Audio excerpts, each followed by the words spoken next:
What's the deal, my people? You know it is the Don Tony Teflon, and I am back with you another episode of Dexter. We are here to break it down. I say we, I do mean the Don and Phil. Phil will be here. I'm sure he'll be here a little late, but I didn't want to keep y'all waiting. So that's why I came up here a little bit on time for a change. You know, y'all know I'd be a little late here and there and stuff, but you know, it's just to build anticipation for all y'all to come up in here. And why did it just switch my picture so close? Y'all don't want to see me that close up. Why did it do that? It did it on its own. I have no idea, but it is what it is. What up to everybody out there? I am happy to see everybody in the chat, and what a wonderful episode we did have of this last episode of Dexter. It was really good. I mean, listen, what can we say about this show right now? We can't. This show just keeps getting better and better. You know, as I said, there's a couple of critiques that Don can do, a couple of them, but you know, not too many that I could actually do. But there's a couple of them and everything else. You know what I mean? But everything else is going good. Let's say what up to the people who are here early in the chat right now. Make sure you hit that thumbs up for your boy when I'm up in here. Who are we rocking with? We got Justin is in the building rocking with us. Duck is up in this piece right now. Matthew is in the building. Wings Bound is up in this. Who's Nix is in the building. My brother Biltron is in the building, as always, rocking with us. Nonfiction is up in this piece, rocking with us right now. We got Chrome Tech is in the building, rocking with us. Richard Winter is in here. Zach is in here. EverQuest is in the place to be. Culture Clip is in here. C-Note the Greatest is up in here. Guardian Gal is up in here. Hey Yeah is in the building. Jackson is in the building rocking with us. Justin is in the building. Jason Rhodes is in the building. Matt LaFleur is in here. Tony is up in here. The person with the best name out of all y'all motherfuckers is up in here. Spicy Dome is in here. Bobby is rocking with us right now. We got a bunch of people, man. I appreciate all y'all. Make sure you hit that thumbs up. You know, more people gonna join us always and everything else. Listen, we had a great guest on Friday stream. Hopefully y'all got a chance to watch that one. We had a bunch of people. We had great guests, and you know, shout out to him once again for joining us. And again, watch that stream if you want to know exactly who that guest was. Man, make sure you did I shout out Amy? Maybe I did. And I think that Amy was asking questions that I did not answer, and she had a people's watching and everything, and I feel so bad about it. So Amy, you can definitely, I will answer anything you put in here. But until Phil gets here, we will use the Don's phone line, and we'll open the phone lines right away for you. Right? That way you can call up right now if you want to speak to me. And it's 781. No, that's Phil's number, man. Wait a second. That is Phil's number. That is not the Don's number. I gotta go redo this whole thing. Oh, Phil is here, thank God. So we ain't gotta use my goddamn number. We're gonna use Phil's number, and this will be the number to call, and we'll put that up on the bottom. Let's remove that right from here and everything else. So we ain't gotta get no calls on my line. There we go. Phil is in the building. He's in the back. He's setting up right now. We got over 80 people in here right off the bat, rocking with us and everything else. You know, so make sure you hit that thumbs up for your boys while you're in this. I'm not going to go too in depth until Phil gets here, but I will say that this episode, best of the season, I would say top 2 of the season so far. You know, I'm enjoying everything we're getting out of most of these characters. Everything Dexter is doing, I'm feeling everything Dexter. They got Dexter back on point the way it's supposed to be, especially when we deal with Dexter, the wittiness of him and all that. All that stuff is working out very well. And it seems like we have a call right off the bat. Hi. Hello. Hey, caller. Welcome to the show. What's your name? Where are you calling from? And what's your business? My name is Stella Broadway. I'm calling from Minneapolis, Minnesota. And I was wondering if you thought when Peter Dinklage character finds out that Dexter is the Bay Harbor Butcher, do you think he's going to be happy and surprised? or is he going to be mad? I mean, I'll pass this over to Tony in a second, but this was like capital letters in my notes. After tonight's episode, I think he'd be excited. I think once he finds out who Dexter is, he'll be like, oh my goodness. Now I know why you and I have such a great connection. You understand the process more than anybody, and you're my bestie now. And then Dexter's going to put him on the table and kill him. But Tony, what do you think? Yeah, I think that he would be like that. This is the ultimate serial killer, the one who kills all the serial killers. So he might just love him. You know what I mean? Yeah. And it could be an easy way. So we got to look at it too. That Dexter's going to need money to keep Harrison in college and shit. So it's good to have someone like that on your side. But will Dexter trust him enough to keep him alive? And does Prater actually fit the code for him to kill? I think that would be the biggest issue with it. And I think that Uma Thurman's character would like him more because she hates all these serial killers. So I think she might even like him. I think Uma Thurman's gonna die. I think she might die, but I think Peter Dinklage is gonna live. Interesting. It's going to be exciting to find out. Thanks for the call, and please call back in the future. Please.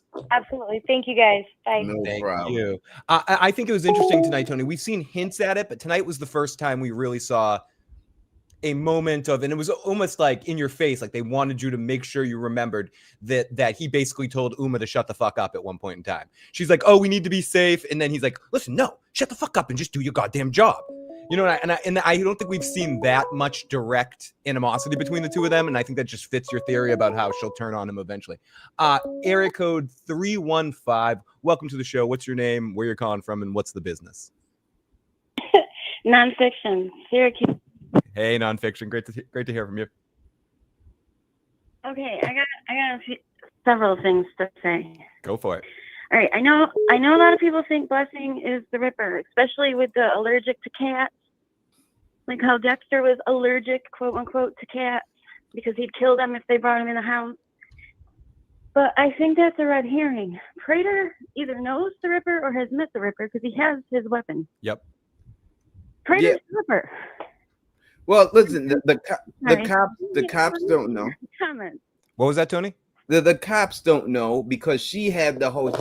Claudette's the lead investigator, and she doesn't even know what the Ripper is using to kill these people, right? She has no idea. Right. She's thinking that it was a crowbar, and Dexter had to tell her exactly what the weapon is. So now you got to ask yourself, how did Prater get his hands on the Ripper's weapon? How does he even know? So it's a good chance that Prater does know who this Ripper is at this point, but I don't think it's Prater being the Ripper. And I think the blessing admitted to his first trophy. Yes, he did admit that was his first trophy and everything. I think he did that also to build camaraderie with Dexter, to say, look, I have my own trophies too, and I call them as such. But he really built his trophies is really everybody else's stuff. He takes from everybody else. I think everything in his vault he would consider his trophies. Well, okay, I can agree with that, but also I feel like if you're killing people, at some point if you start getting rich and famous, you kind of got to not kill people because you'll be noticed. Besides being a little person. So ever since then, he's been collecting the killers or whatever.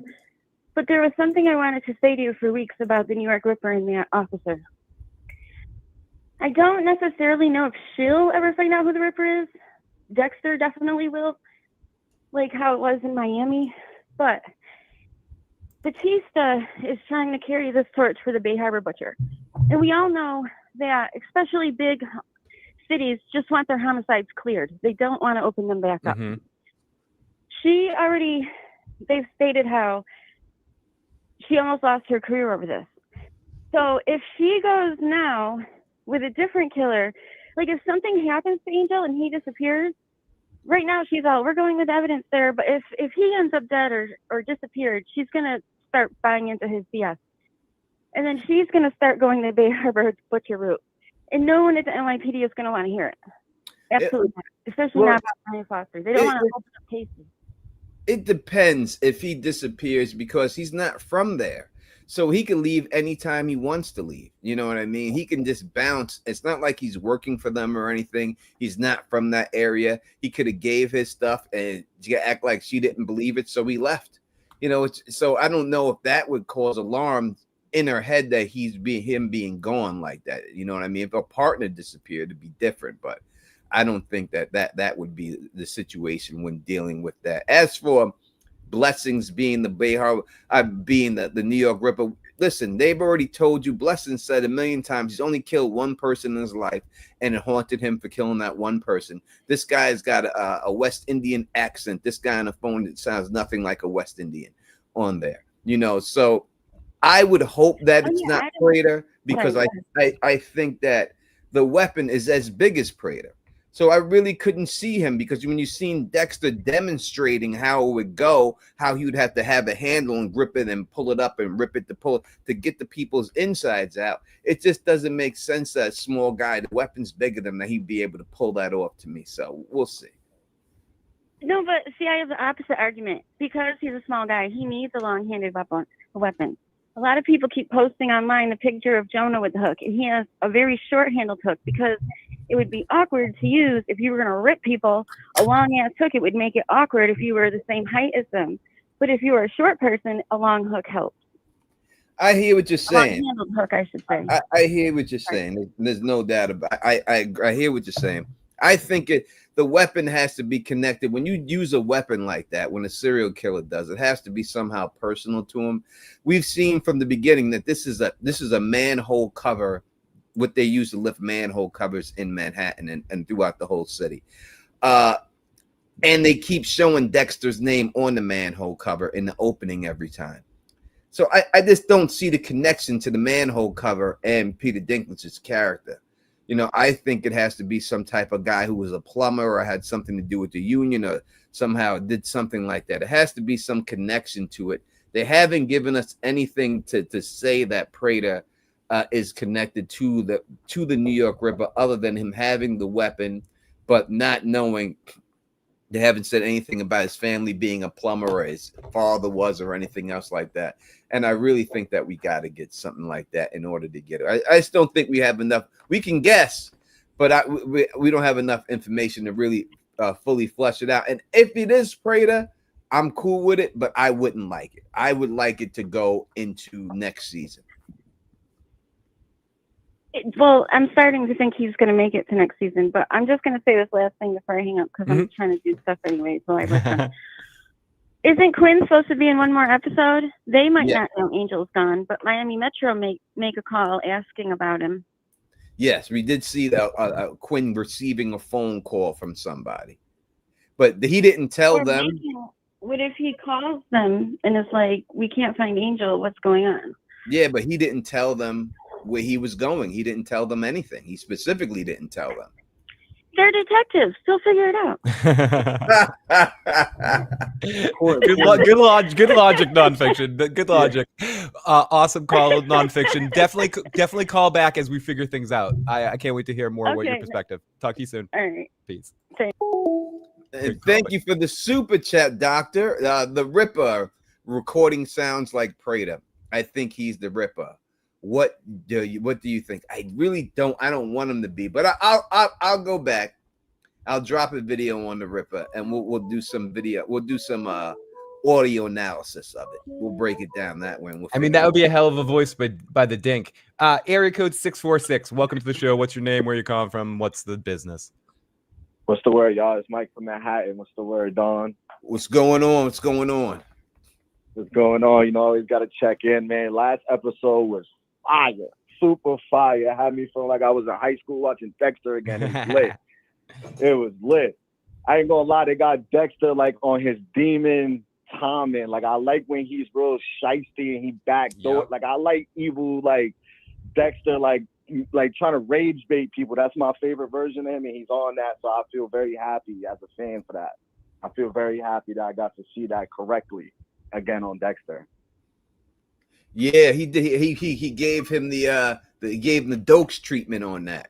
Get Dokes to attack him and shit. Same scheme. And I didn't expect it. I didn't expect him to go like straight forward with him. So like when it happened, I was even more like, oh, he's dead ass on that. Yeah, I didn't see it. This doesn't like the Gemini killer didn't seem that physical of a guy to go out like that. You know what I mean? Like they didn't really put it on him like he's that, like he gonna attack him and stuff like that, or break a glass just to attack him. It didn't seem like he's that type of person to do that. It seemed to come out of nowhere with that. Even Uma knew that. Like Uma said, that's kind of weird. Like when she saw how like he usually kills in pairs with a glass. Like he just looked at the whole situation. It wasn't really his thing. But that was so fucking cold when Dexter said that. He's just like, did you feel a stab in your goddamn chest last night? It was he was so like aggressive. It was awesome to see. It was different, you know? Yeah, that's a fact. I also think with how he killed all the killers, I know like a lot of people feel like it happened too easy. The reason why I'm not too mad at it, why I'm understanding of it, is because I think they would have been harder to kill if there was some regular Dexter series shit where he was 1v1 and they was the seasoned villain. But since they had their hair down in an environment, he was fake, like he had the upper hand on them. It was easy for him to body them. That's why it was easy for him to body them, if that makes sense. Yeah, because they thought they were in a safe space. They thought they were in like an environment where they could sort of like not have to worry about their surroundings as much. And he's a predator. I think that justifies why he was able to kill them pretty easy. Like I feel a little satisfied with that. I don't feel like they rushed it too much because of that point right there. What do you think about that, Tony? No, they don't get the pass on that. I'm gonna go into that right after this phone call. But now you don't get the pass for me on that. That don't work for me. I understand what you're saying. That is reasonable, but for the Don, nope, nah. They could have did that. I feel you. Well, I appreciate y'all. You know, I'm gonna be locked in, man. I'll call back and shit next week. I'm ready for next episode. Always do, my friend. That's what's up. Get high, Phil. You too. Take care. I thought it was really. Speaking of dokes, I love how Batista gave him the dokes line. He's like, "Surprise, brother!" Yeah. You know, he gets surprised about it. Yeah. All right. So getting into the serial killer Suicide Squad. Listen, everyone knows I love this show, so I'm not criticizing the show when it comes to that, but I am criticizing it in this way. To me, when I looked at the trailer that they had leading up to this series, they emphasized all these serial killers. They made it like this is going to be Dexter's greatest test yet. This is the way I took the trailer. Maybe y'all didn't take it the way that Don took it, but the way they set it up to me, it seemed like this is going to be Dexter's great. He's going to be around 3 different serial killers at once. And it just seemed to me like, all right, we're going to get into this now. How's he going to get out of this situation? And he's knocking these people off one at every episode. Again, it took him longer to kill Miguel Prada than it took him to kill any one of these people. Right? It took him longer to kill Kirk than it did for any of these people. This is not Kirk. Kirk was a backwoods hunter. Gemini is supposedly the #1 serial killer in the United States. There's movies and books written about this guy, and he gets taken out like that quick. To me, twice. Twice. He did him twice dirty. So to me, that just don't work for me. You can't build this guy up. He's the #1. That's like having a movie and then having someone say he's the #1 assassin in the world, and then you take him out the first episode. The #1 assassin in the world. You got to see him assassinate, right? You don't do that. You don't hire a porn star or anyone, Pete North, or any one of these guys, unless you're having them pull out their weenie, right? This is what you bring them in there for, right? Whether it's Dirk Diggler or anybody else or Pete Holmes, you don't put him in the movie without pulling out his weenie, right? That's what he's there for. We ain't seen none of these motherfuckers do nothing. Zero at all. We didn't even see Doogie do a magic trick. We didn't even see anything. We didn't see one. Okay, all that we've seen, and I know you're gonna make reference to this, and I don't know how you felt about it, but I felt like it was cool that we got to see what the ponytail did, but we didn't actually get to see it. We saw a videotape of them watching it. Like, I want to see it. I want to be there in person. I mean, that was creepy as hell, and that was done well. But if we got If we got more of an example of the other guys and that's all we got from Ponytail, I would have been fine. But the fact that we didn't really, all we got from Gemini were the pictures and then that interaction with Dexter where Dexter kind of manipulates the situation twice. And caller, I just saw you called and we'll turn back on the phone lines in a second. I just want to get Tony's full thoughts on this particular thing first. So that is the problem to me. You know what I mean? When you do it, you know what I mean? They're just not showing us enough. We didn't get it. You know what I mean? You're building people up to be certain ways, and then you're not showing us the skill level of these people. You can't be number one on the FBI, all right, and hold this whole situation down. You can't do that, and then all of a sudden you get caught in one episode, twice, back to back, like it was nothing. Like they could have had that whole thing set up where Dexter had some competition. There's no competition. No, remember last week in our preview podcast, I asked you, do you think that the Gemini is going to die in this next episode? And you're like, no way. I mean, like they set that up to set up a couple of episodes of the Gemini maybe being a little, under Dexter's nose a little bit or under his fingernails. Like it would be good to see him have gotten a challenge this season. But instead, it seems like his only challenge is going to be through Charlie because whether she's feeling him or not feeling him, when she's aware that there's some bullshit there. She smells some shit in everything Dexter's doing. This whole thing, the way she's looking at him, like he notices her at one point when they're in there, like staring at him a little bit. And I don't know if she's trying to process like just different things about him, but he's being less careful. And I think she's noticing, and wherever that's going to go, we'll see. But I think Charlie's his only sort of person that can get the better of him theoretically on the show that's left. But that's not what they've built this. No, not at all. I'm agreeing. I'm just saying that she's the only one left that can cause any problems. From the trailer, and maybe I read the trailer wrong, but from the trailer, it seemed like he's going to have a problem because he's around all these killers at one time. That's what they led us to believe, and they didn't fulfill that. They did the opposite. They did the opposite. They made it easier for him. Exactly. It's kind of like what the last caller was saying, which made a good point in rationalizing it. 100%. But it doesn't change the fact that you felt like you were sold something that they didn't back it up.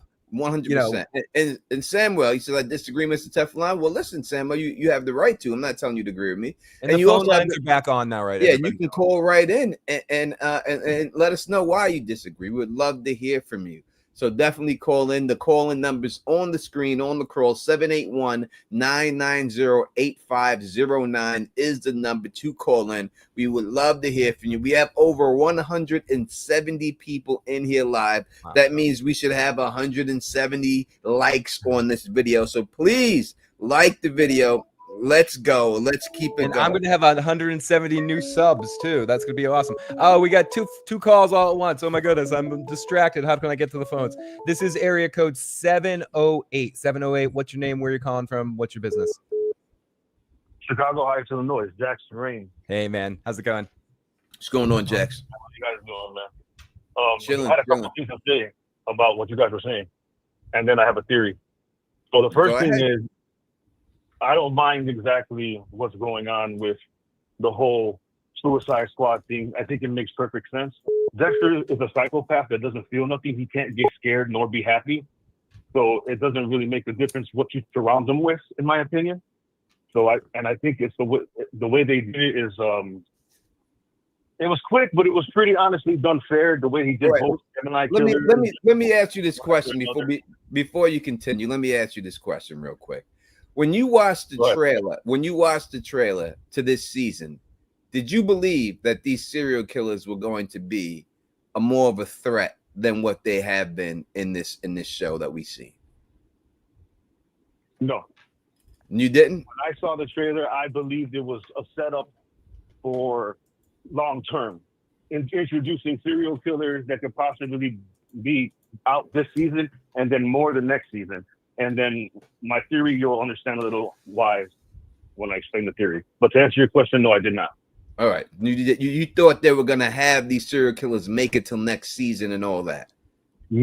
Not all of them. But I figured Prater and the head honchos pretty much are going to survive and have more serial killers come next season as well. All right, so you thought that So Prater, towards. you thought Prater, Peter Dinklage, who's very expensive, is gonna come back for season 2? I think so, or Dexter's taking over with Charlie. One of them is going to happen with Mikey. So my theory is, All to right, answer your question, yes, I think he does. But I think where they're going is I believe Prater now is going to befriend Dexter, and Dexter is going to tell him before this season's over that he's the Bay Harbor Butcher, and they're going to work together and have a bond. I think Charlie's going to get the axe, and Al's going to get the axe, and Batista is going to get set up next episode. All right. He's going to find Al's body. Dexter's going to find the little iPod thing and trap him. My fault. Can you say it again? I'm sorry. I was trying to put up a poll and stuff, and I had to mute it, so I couldn't really hear you. So can you just say the last couple of things you said over? I'm sorry about that. It's my fault. Oh, absolutely. No problem. So I believe the next episode, Dexter is going to find the iPod case. He's going to know that Batista's following him. He's going to trap or set the kill up for Al, Goldilocks killer. And after he kills him, Batista's going to find the body, but Claudette's going to find Batista with the body. That probably will be the cliffhanger in next episode. That works. I mean, I could see it, but then the next episode after that is called Touched by an Angel. And Angel's done. Angel's done. It's a wrap for Angel, unfortunately. I didn't see it coming. I thought they would keep him long term, but it's a wrap. That makes a lot of sense that Dexter frames him that he killed this guy. And Batista right. And I'm not thinking that he it. may, like, in the following episode, I don't know if they're going to buy it. I think Claudette's going to be like, Dexter told me this about him being all crazy and losing it, to something to that nature. And then they may arrest him, and you may not know anything till next season, or depending on the situation, he might die before. Because I think Charlie's going to die too as well. I think she's done. I think it's only going to be Prater and Dexter towards the end, knowing that he's the Bay Harbor Butcher and happy about it. Giving him those slides. Giving him the slides, he takes over, and then the next season, a new set of serial killers come, and it's all going to be just attacking serial killers. Now I do, and I do have a theory about, like, and this is probably far-fetched. I did put it in, Tony, I did put it in your thing earlier in one of the comments, but I don't know how long Gemini's character was supposed to be in there, but can they bring him back as a triplet? And I don't know if they could do it, because that audio was a little sus, and if that character can do voices and mimic things, do you think that's possible? I don't know if they would do it. I mean, they call them Gemini. If they bring him back as a triplet, it made this seem a little corny. You know what I'm saying? It made this seem a little cliche with it and stuff. I think I did see your comment. What was your name in the comment? Jackson Ray. Oh, yeah, that's right. All right, my bad. Yeah, all right. So I definitely I did see that. I'm not sure if that is the case. I just think triplets would be it would just, now you're starting to make a mockery of the whole situation. I agree with that, but I also think not that it's going to happen, but I feel the writers can be like that. He was like the odd one out, and that the twins were doing it without him, and he was doing it without them knowing. And he could be the New York Ripper, because they said he stopped killing for a while. Maybe he stopped when Gemini became top dog. I'm not saying that they will. I'm just putting it out there. I feel you. I can't see it. They can't have them be the Gemini killer and the New York Ripper. That's too much. It's too much over the top for me. I just think I agree. I think they haven't showed us yet, to be honest. But I do like your theory on the whole Batista situation. I'm doing a video for the trailer, and I will mention you, and I will shout your theory out in that video that I drop tomorrow. Oh, appreciate it. I haven't seen it. I haven't seen the whole trailer yet. Yeah, I'm dropping that video tomorrow morning, and I'll put a whole section in there and put your whole theory in there and ask people what they think about it, because I do like it. I think it's plausible for them to do it, and I think if they did do it, it would be a lot of fun to do that. Yeah, I think that. Yeah, appreciate it, man. That would be cool, and I'll definitely will be watching it as soon as you put it up. All right, I appreciate that. Thanks, dude. Have a good night. Definitely call back next time. Listen, we got 200 people in the building rocking with the Don Tony Teflon Fill the Issues guy. We should have 200 likes in there. So let's I just got 200 new subscribers too, Tony. It's awesome. That's right. We should have 200. Oh, and we got area code 845, Tony. Let's get to 845. We get the calls are off the hook tonight. Oh, another one coming in over here. This is area code 845. What's your name, where you're calling from, and what's your business? Yo, it's Bill Trump from New York. Hey, Good Bill guy. Trump. What's going on, Bill? Yo, so all right, I got a couple notes here because I was all hyped up about the stream. So I was thinking, I like the dude's theory about Batista and him setting up Batista to make it look like he's taking out Al. But what do you think about if since they introduced this whole group of serial killers this season? I wonder if, because you were saying like maybe Prater might not be coming back because of money and stuff like that. So what if Dexter, when he kills Prater, he gets like some type of black book with all the serial killers that Where do I begin? he knows and everything like that, and then he kind of hunts them down the next couple seasons type of shit? Mm-hmm. I think about something like that. I think you could see something like that if and when, and I personally do think he takes out Prater, but we'll see how things go.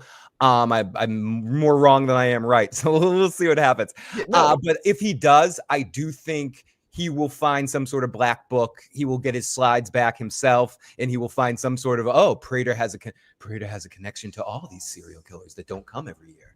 I'm gonna hunt them all, and then he will have sort of a map to some other ones, maybe not everyone, but a few other ones, or start to get in on the finding the New York Ripper, because he'll remember that there was a reason why Dexter was in that presentation, that Claudette, and heard what the Ripper does. So when he hears that name again, thinks about him, that guy fits the code, and he'll want to find him at some point. That's true. That's a good point. Yeah. So, all right. So then what about, like I said, I like the theory about Batista with the last call it had, but what about I wonder if, since either Dexter's going to find out that he's tracking him, or if he doesn't know he's tracking him, I have a feeling Batista might pop up on him at that last dinner at Prater's. Ooh. And maybe he's going to come in there, I think he'll expose, I don't know, maybe Dexter might not, I don't know. I kind of feel like if Batista goes there, he's going to expose Dexter, and then maybe he'll tell Prater his theory and shit like that he thinks Dexter's a Bay Harbor butcher and all that. I don't know, because since he's connected to the cops, that's the only reason I'm kind of putting that together. So maybe Angel will feel comfortable talking to him about like intimate detail type of shit. I don't know though. That's just another idea that I was thinking. And then what was that, Tony? No, what's she saying? What's his what was the last thing, man? Oh no, I was saying the last scene with where Dexter finally like threatens Batista. Tell me that didn't remind you of Breaking Bad when Walt threatened Hank. Dude, I've been saying that for weeks, that it's going to end up being Batista's going to be his Walter, and that straight up that line was he said that other thing, like, if I am who you think I am, this isn't going to get good for you, but he might as well said you might as well tread lightly. And the other thing that was really cool in that scene is, if anyone's a fan of the movie Kingpin, it was the montage song when Big Earn and Woody and Munson are having their like lead up for the final battle in the bowling alley. It's gonna be a showdown. It was like a really cool pick of songs to set up the showdown. So they're setting up, to Tony's point about like the trailers, they set that up with that song, the song that's like Kingpin montage that leads to the one-on-one battle with Big Earn and Munson, that this is going to be a one-on-one battle between them. And I don't think that gets solved this season.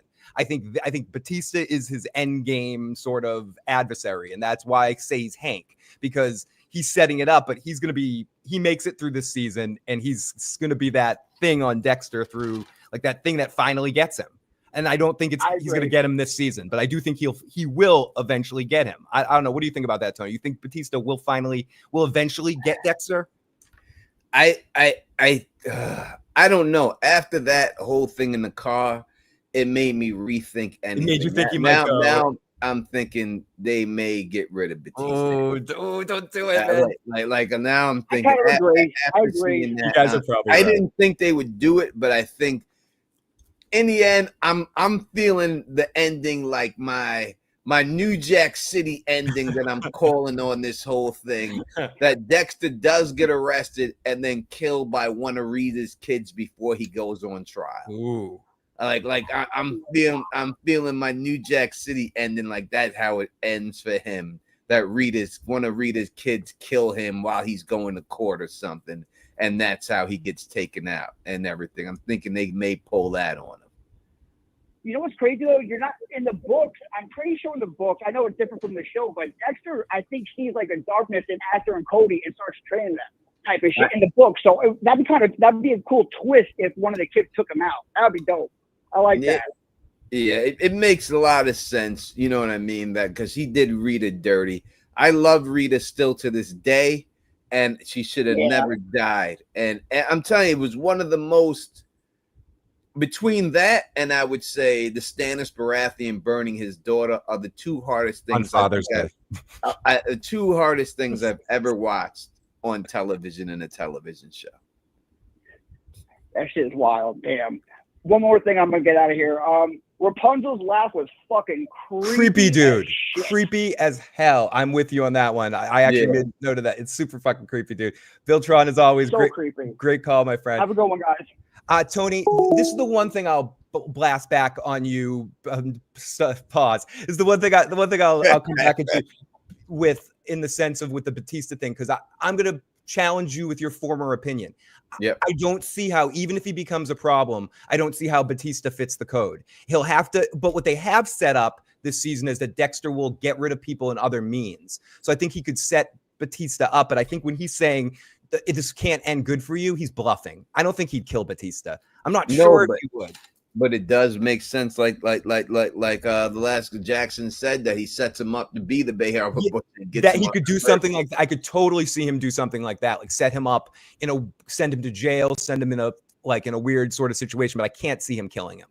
Yeah, I can definitely see. I agree with you on that. It may not be him. It may be someone trying to protect him. Could be Harrison. Trying to protect him. It could be Harrison. Everyone would hate Harrison. Oh, dude, I would be so pissed off if they would hate Harrison. Summerfield Dynamic Dog Training. Thank you so much for the super chat. Says I predicted the same theory weeks ago that Dexter is going to find Leon's black book of killers and is going to be one of the major themes for season 2. Listen, 1 second, caller.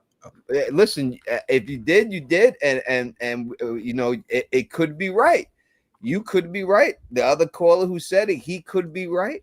We'll see if the Black Book of Killers. Now, the thing I think about the Black Book of Killers, these people ain't from this state. They're from all over. We're gonna have Dexter traveling to every state and killing the people in the Black Book. Are we gonna have him doing that? He's gonna be like a traveling nurse. You like kung fu, like he's traveling town to town every like Bruce Banner, like showing up in your town that week. Prater's already said they only come out there because of the money. He ain't got that money to lure them out there. Tony, we have a caller with us. Area code 276. What's your name? Where you calling from, and what's the business? What's up, guys? It's Will from North Carolina. Hey, Will. What's going on, Will? To what you were saying right there, dude. Yeah, I don't think that's going to happen. They said, Clyde Phillips said somewhere along the lines that part of the reason they wrapped up all the New Blood stuff, so gave it such a, Angela just decides to do this. He said they would have had to do half the season to explain all that. So he said they just did it easy so that they could get him to New York. So I think they plan on having him in New York for at least these 3 seasons. Yeah, listen, not going anywhere. Michael C. Hall lives in New York. He's not leaving. He can work from home. He's coming outside, doing his stuff. He's staying in New York for as long as the season. And maybe at the last season, maybe they go to Miami for the last thing. Maybe they go back. But they're not exploring. He's not going to be in Nevada. Next, Dexter's in Vegas. Ooh, Dexter in Vegas. I'd like to see it. That'd be great if he went to Vegas. Yeah. I don't think they're going to have him. They needed him in a big city like New York, so it's realistic that he could remain anonymous, moving around and doing what he does. So I agree. I got a couple of things. First, man, I'll be honest, for me, this was the best episode of the season. And just, a lot of it was crammed into the end, and then a few little parts here and there. But for me, dude, I hated the whole twin thing. Like, I thought that was going to be such a big deal for the season, like you were saying. I mean, they made it out like this guy was going to be Dexter's biggest adversary. We were thinking he might go multiple seasons, and then they just kill him, and the twin reveal was like nothing. And it's like, all right, well, where's this going to go? And then he just kills him. It's like, okay, thank you. This was not important at all. They were just making us think this was going to be important, you know? 100%. It made no sense for the twins. Why just have the twin and then just kill him? Then, oh, I have a twin. Well, you're dead next episode. Well, that makes no sense. Exactly. But that's my point, is that they took this thing that is a cliche reveal in big series, and it's like everybody figured it out. I mean, you figured it out, but there was a lot of people on Reddit. There was a lot of people realized, hey, this guy is likely going to be a twin based on his interview, based on all this information out there. And it's like, to me, like, well, that's such a silly reveal. You know, this is your big season twist and everybody figured it out and you didn't even make it worth the buildup in the show. And it's like, I guess what I'm trying to say is the whole point of this twin thing is that it was nothing. They didn't ever mean it to be anything. They haven't meant any of these serial killers to mean anything. Like when I was like you, when I watched the trailer, I thought I didn't like the idea of this Suicide Squad serial killer. I thought that's such a ridiculous thing for Dexter. That's not, I can't believe that in the real world. But what they've done is they've taken that and made it so that that's really not the story. So the question now is, what is the story? Is Uma Thurman going to be the big reveal? Is Prater going to be the big reveal? Or is it going to be the Ripper? That's the only real three things we have left, you know? Yeah, I feel you. To me, they didn't do a good job with these serial killers. I wish they would have did more with them. You know, and if they reveal at the end Prater is the Ripper, to me, that's going to be so weak. It'd be so weak. Like I will not give them any props for it. I love the show and I'll continue watching. I love it. But it just would not be enough. To me, that would just be a cop-out. And then he kills Prater too at the end, and he just wiped out every serial killer in New York City in one episode. Like, this doesn't work for me. I don't think that's what's going to happen. I think that's the thing. I think whatever the big reveal is that's going to blow our minds, we don't even have any. I guess what I'm trying to say is that there is no big reveal that could mean anything right now. So they have to have something they've had in their back pocket this whole time, you know? Prater's not going to end up being the Ripper. That would be so stupid. Yes, you know? Yeah, I agree. Ladies, let me ask you this. If the serial killers had not been big name stars, do you think that would affect the way you feel about it as much? Or is it the actual story itself? I would say, listen, the fact that they are big name stars also does lead you to believe that they would have more of a role, 100%. Now, if they were just regular people that I never heard of before, actors and stuff, then maybe if presented, it was the package, the way it was presented in the trailer to me.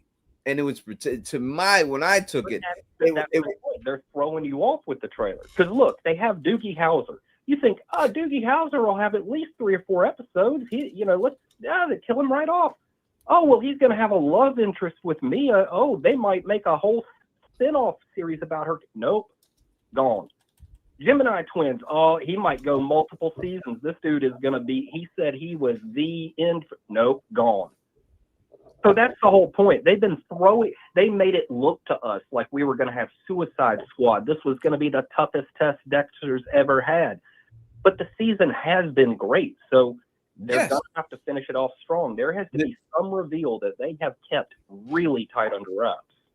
Listen, I don't know what it's going to be. The bottom line is that David Demachek, he said in his interview that he took the role because it was such a crazy reveal. And it wasn't. Like, it was. He said when he read it, it just made where? I don't know what he read. He's an actor, and he was acting in that moment. He's a good actor. He probably fooled you. No, but I agree with you. But I think that he made it sound more important than. Yeah, that's what I'm saying. He was acting in that moment. He was doing his. They did a trick, or no, it's an illusion, Michael. A trick is what forget it. But no, it's an illusion. Mia even said Jessica Jones said in interviews that she would love to revisit the character. It's possible that she made herself sound more important than she was. I do think that Mia's character, if any of them, have the best chance of some type of spinoff. Yeah. Because she's worked with this guy in Jessica Jones, who runs the Dexter show. She's friends with him personally. I think if any of them have a chance for a spinoff show, it would be her. All right, let me ask you a couple of other really quick things. Yeah, right? we'll take them quick because we got a lot of people calling in, bro. But we'll definitely take you 2 questions right here. Yes, sir. All right, so Claudette, the lady who plays Claudette, said in the after show with the interview when they were talking that her character, the way she interpreted it, was that her character actually took a liking to Dexter because she provided information. She's about getting information. He provides information that's going to prove useful to her, and she took a liking to Dexter, which goes with what Batista emphasized in the thing. Doesn't matter where he goes, people just seem to like him, which goes along with him trying to frame Batista. And I kind of like that guy's idea, man. I think that's a strong possibility. I mean, maybe she had a respect for his work more than a liking towards him. She seems a little cold to me to actually like somebody like that. Maybe she has a respect for his work. Maybe Dexter will get a job working for the NYPD forensics or something. And when it's all said and done, That would be crazy.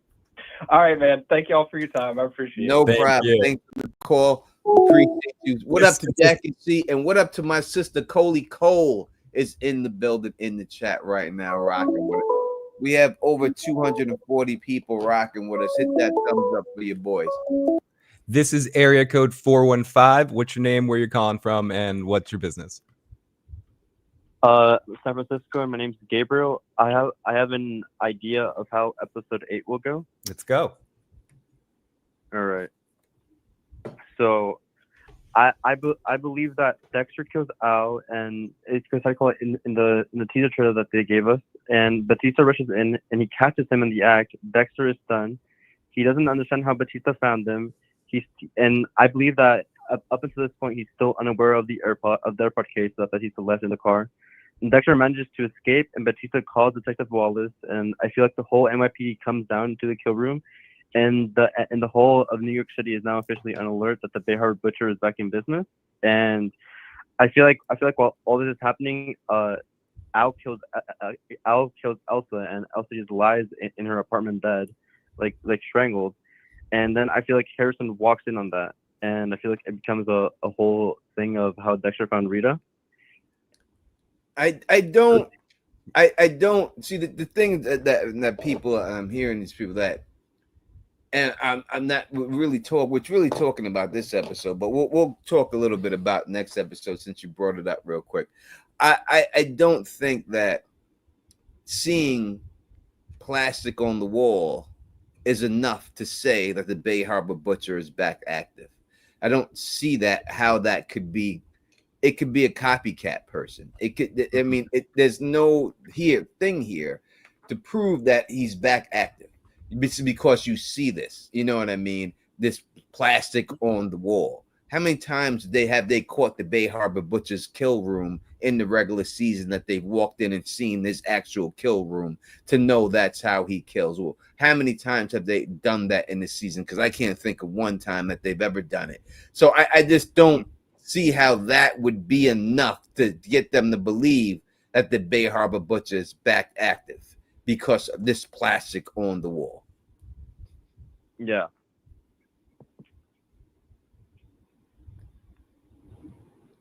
Anything else you have for us? Yeah, I also have another thing. I had call it when during episode 7, whenever Claudette was talking about the New York Ripper. Yeah. I feel like the New York Ripper killed Claudette's sister, and that's why she's very like wanting to get the New York Ripper. And I feel like the audio that Claudette played is the audio that the New York Ripper sent Claudette and her family. because of the way Claudette kind of flinches whenever the New York Ripper says little sister. So I feel like the audio is about Claudette's sister, and yeah. Listen, that sounds good. It could be. We need a little bit more proof of that, but yeah, I mean, have they mentioned that she had a little sister in the show yet? No, but the way she flinches whenever how do you call it? He says little sister, and the fact that she keeps wanting to get the New York Ripper for some reason, and it almost cost her job too.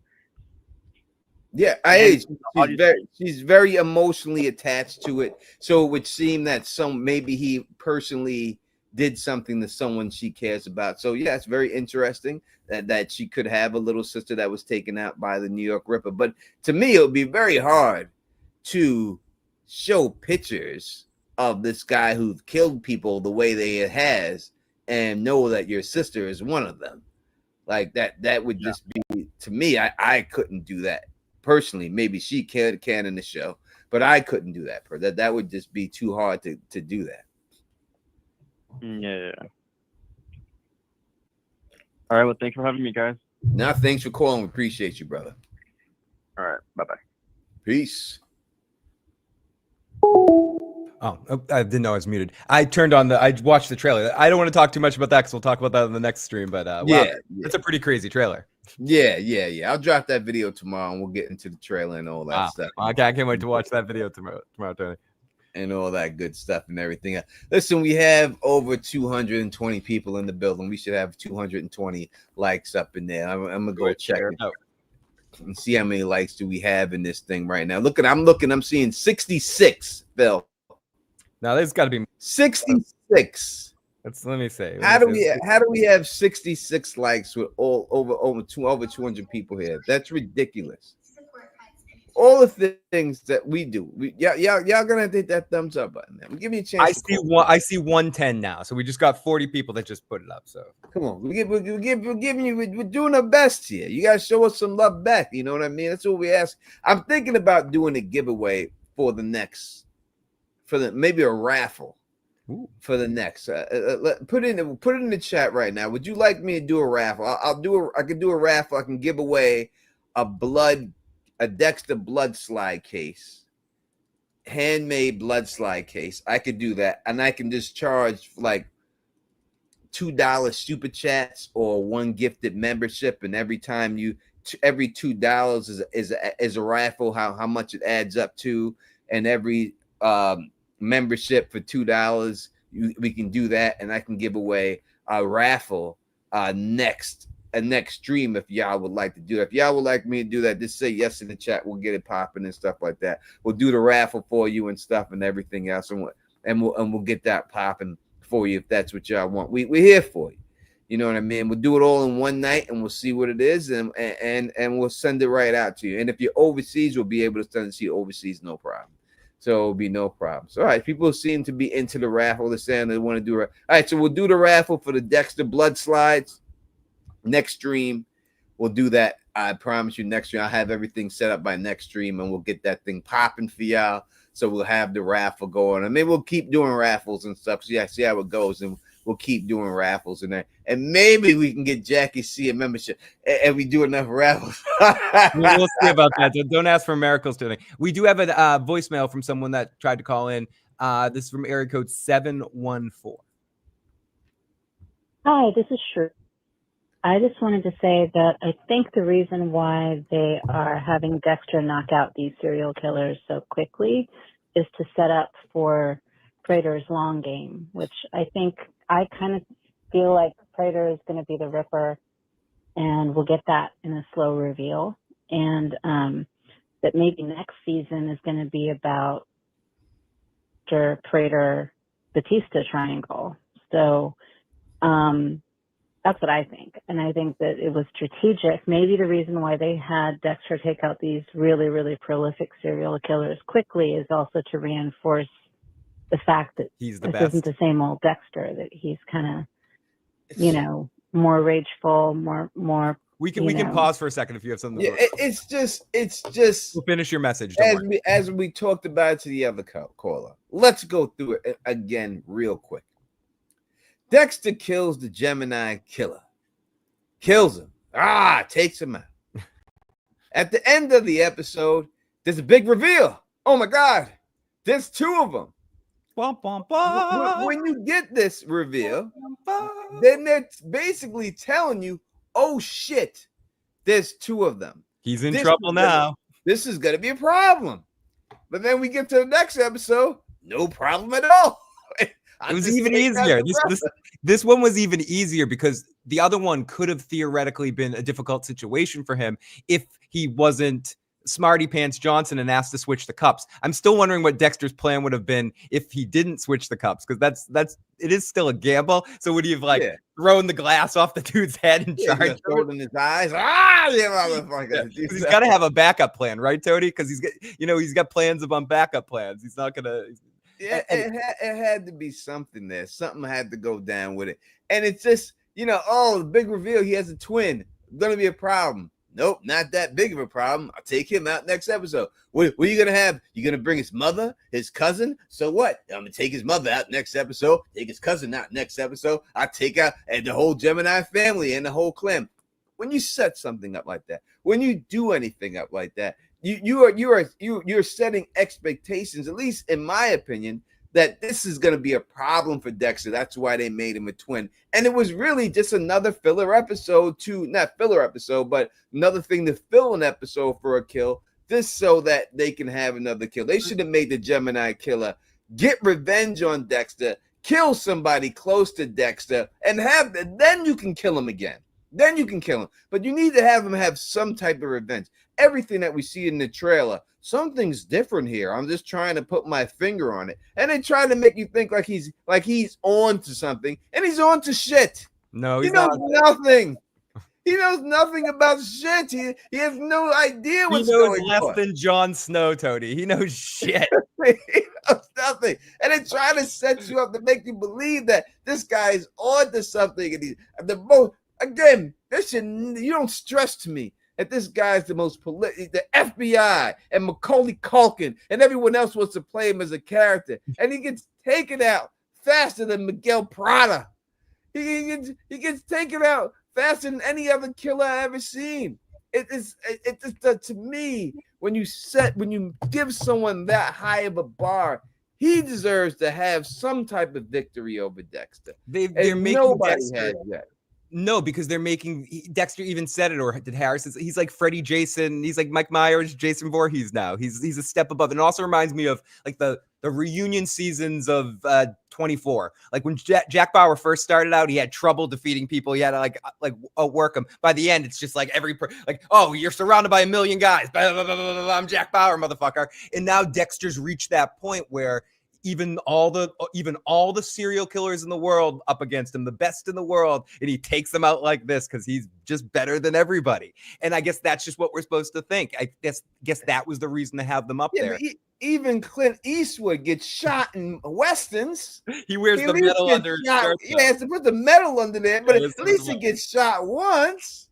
There's some type of something going on here. Charlie will get him with something. Charlie will get him up against a wall or something. Let's finish this person's voicemail. Thank you, 714. And 6609 call right back in about 30 seconds. Here we go. He's got more prowess, and he's leveled up.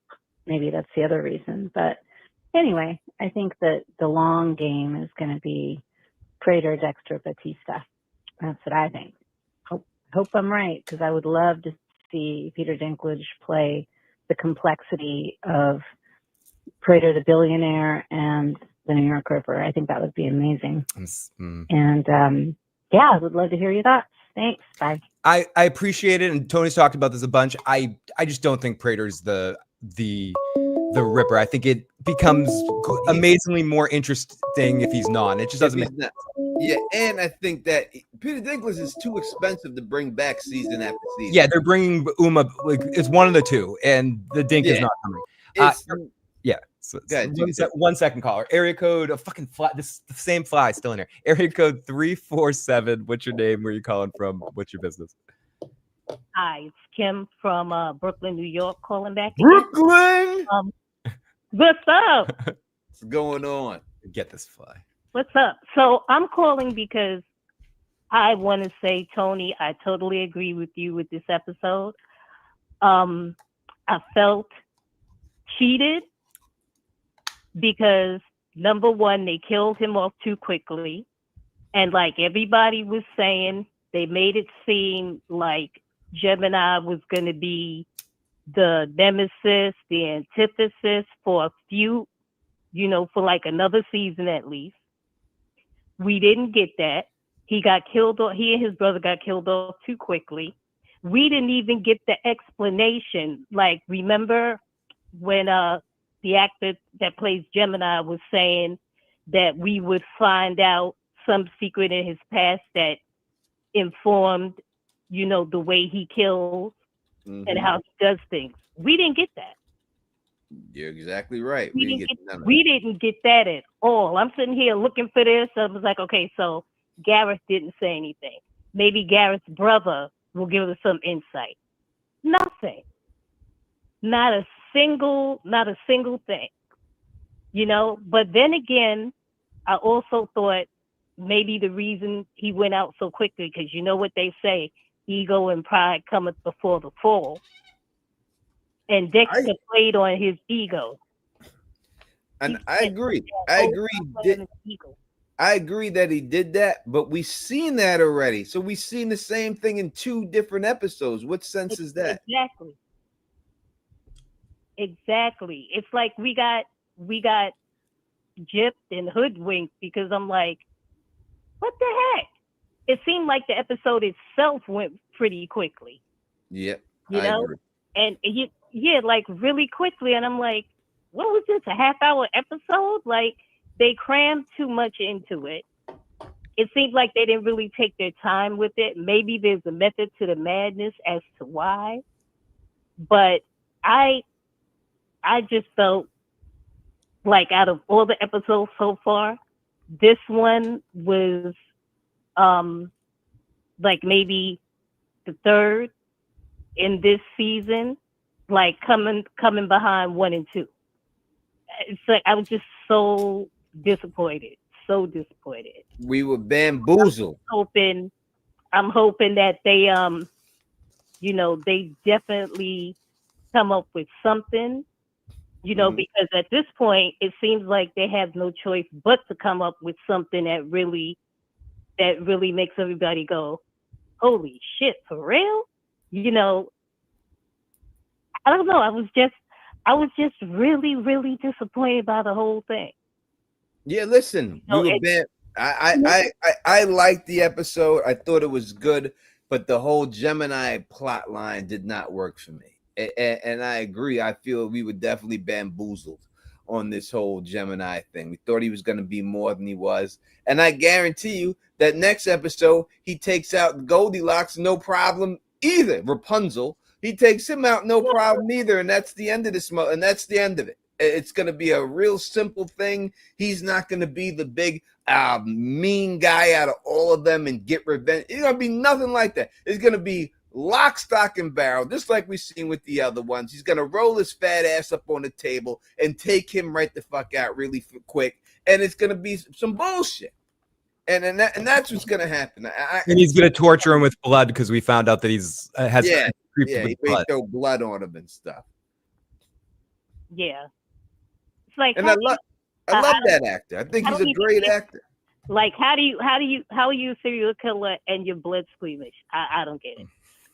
Anyway, it's like that, and I don't know why, but that whole situation with him and Prater, Prater telling him, why he's the way he is. I don't know why, but that just felt so cheesy and corny to me. Like he's really not telling the whole story. Like he's holding back something. I don't know why, but that whole scene just, I don't know. It just annoyed me. It just seemed so cheesy and corny and everything. So I don't know. I think there's more to him than meets the eye. We still have more to learn about him. Yeah, but, I feel you on that 100%.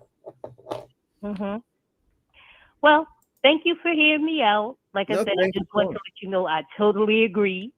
and I hope the next episode brings us something. Because right now I'm like at a loss. You know, I want to be pulled in again. If you understand what I'm saying. Not that I don't like the series, because I do, but I just feel the need to be for the audience to be pulled in again. I'm with you on that. I'm with you 100%. Well, thank you guys. You guys have a good night, and I'll talk to you guys next week. You too. All right. I'm glad to hear from you. Listen, and I see just Rita is saying y'all tripping that I wish figured Prater to be the big bad. We're not saying, or at least I'm not saying, that Prater isn't the overall. Yeah, he's the final villain sort of situation. Final boss. What I'm saying is that they told us the way it was taken, the way I took it, and maybe I took it wrong, that these serial killers were going to be some sort of threat. Formidable in some ways. Yeah, and they haven't been. They've done nothing to prove that. And again, you do a big twist, big reveal that the Gemini killer's a twin, and he just takes him out in the next episode. It makes no sense. The exact same way he took out the first one. Like that doesn't make sense to me. You gotta let this guy get off a little bit. You gotta let him hurt Dexter in some way. This again, and I've said this a million times, and I really don't want to say anymore. They told us this is the most prolific serial killer in the United States.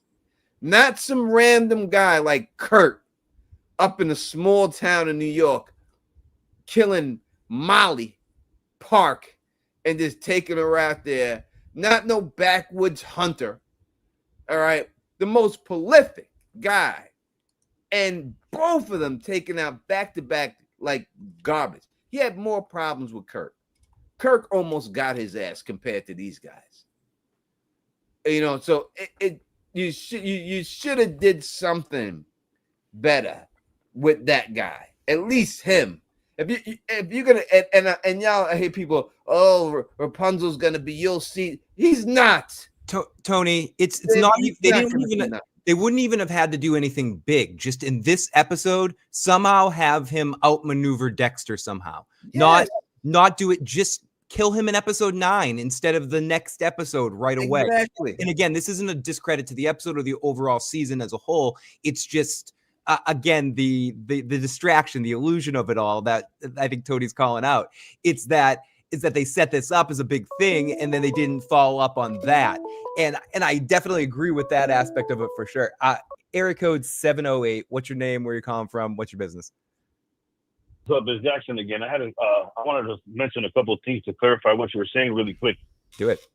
So Dexter did mention to Claudette that it was a long hook. Prater's lying about that manhole cover. No one's using a manhole cover.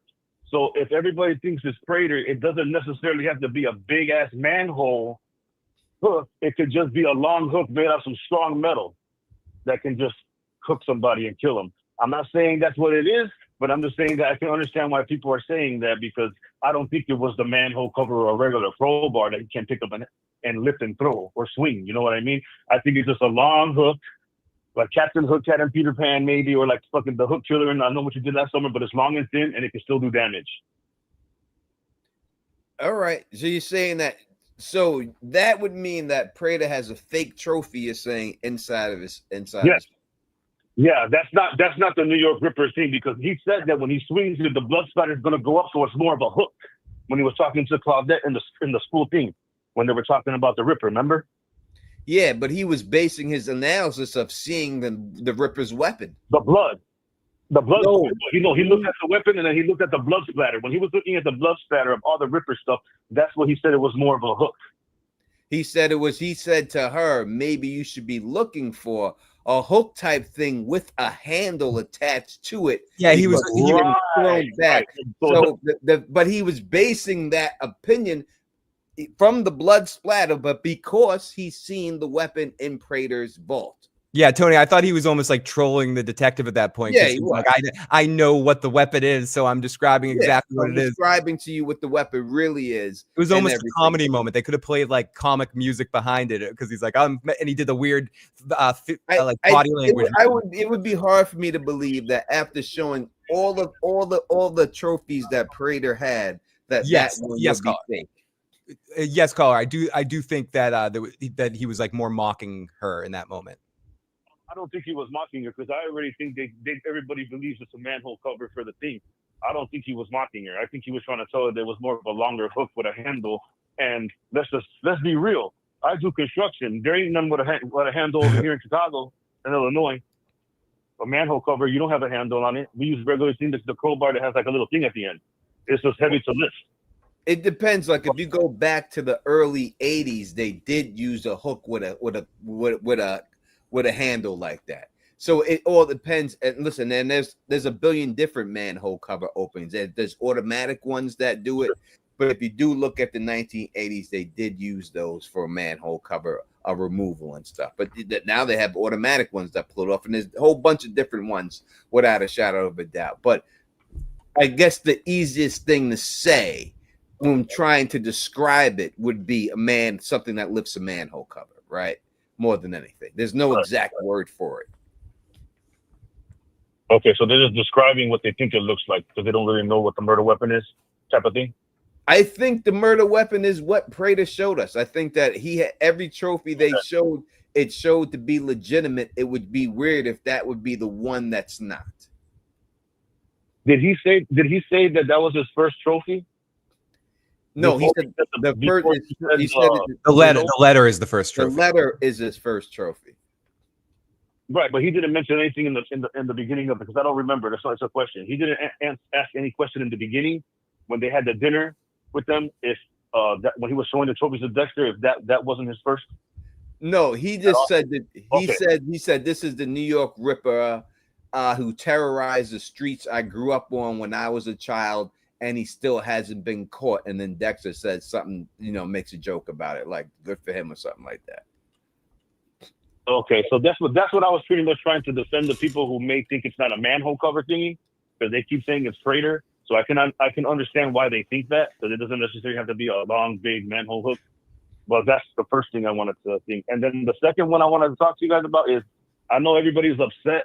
I'm gonna see if I can clarify this a little bit for everybody because it's like I know it happened fast, but if you really analyze it and think about it, it was a perfect opportunity lined up in a row for everybody.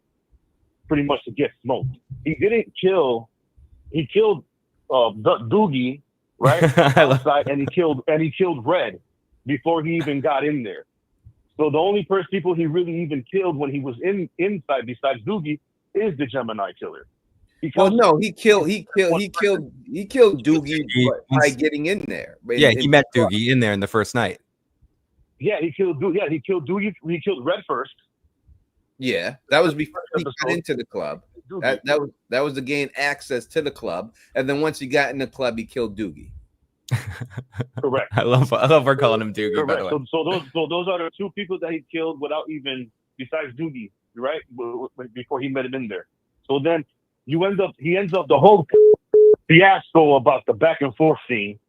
I understand about the following the other one and then meeting him in the surprise. That was kind of fast. But he ended up catching him and killing him. And then the best opportunity is you're on an island away from everybody with no one there to try to set him up to attack you. Even though it's done fast, I just think it was done brilliantly. Yeah, but let me ask you like this. Let me just explain the way. If you're going to have a big reveal that the guy was a twin just to take him out the next episode, it really isn't a big reveal. In fact, he didn't have to be twins. If you just made him one person, it would have had the same effect that we've gotten from the twins, the way they showed it. But the fact that they made them twins, they should have made it mean something more than he just two people just to kill. You should have did that to mean that somehow this guy's going to affect Dexter's life in a negative way. If not, you should have just let it be one person and it ends because it basically there's no difference from what we've seen. Hey, there ain't no argument there.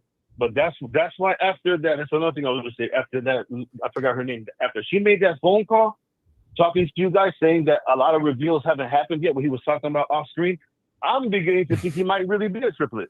I was just oh, yeah, all your talk is suspicious, guys. We get someone in the chat that says, "I think the guy you have on the phone is a copycat serial killer." Oh, you're dangerous now. You know too much. Caller, thank you so much as always, and we look forward to talking to you next time. Area code 330. Please call right back. I saw that you called. Call right back 330. But that dude's funny. Yeah, I understand what he's saying, but let's put it like this. Let's go. Let me just say this to you real quick. Let me put it to you like this. So you're watching a Friday the 13th movie, and all of a sudden, the lady kills Jason, and then Jason's dead, and then she goes into an elevator, and oh my God, Jason's still here because he's a twin, and then she just stabs him in the elevator and walks out the motherfucker. Why reveal it? One second. There's no difference here. The same situation happened. That's what they did to us here. All right. That's what happened here. No difference. Tony, we got area code 330. What's your name? Where you calling from? And what's your business? This is Adam Waters calling from Cleveland, Ohio. What's going on, Adam? How's it going, Adam? What's happening, fellas?